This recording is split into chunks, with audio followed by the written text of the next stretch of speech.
शीशे की रसोई। गांव के किनारे घने जंगल के पास एक पुरानी हवेली थी। इस हवेली में एक अनोखी रसोई थी जो पूरी तरह से शीशे की बनी हुई थी। इसकी दीवारें, छत और फर्श सब कुछ पारदर्शी शीशे से बना था। रात को जब चांदनी इसमें पड़ती तो यह जादुई महल की तरह चमकने लगती। गांव के कुछ लोग इस रसोई में खाना पकाने आए। उन्होंने देखा कि जैसे ही कोई सामग्री गैस पर रखी जाती, उसका रंग बदल जाता। पकने के बाद जब लोगों ने पहला कौर खाया तो उनकी आंखें फटी की फटी रह गईं।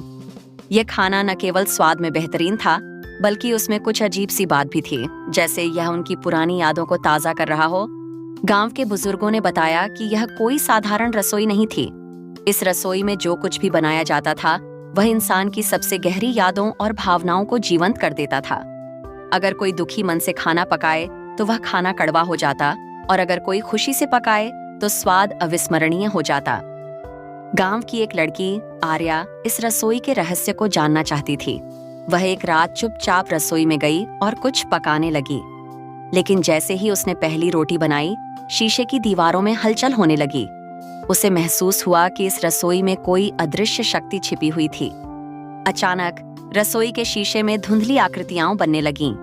ये वे लोग थे जिन्होंने कभी इस रसोई में खाना पकाया था, लेकिन अपने मन के डर और बुरे विचारों के कारण वे इसमें कैद हो गए थे।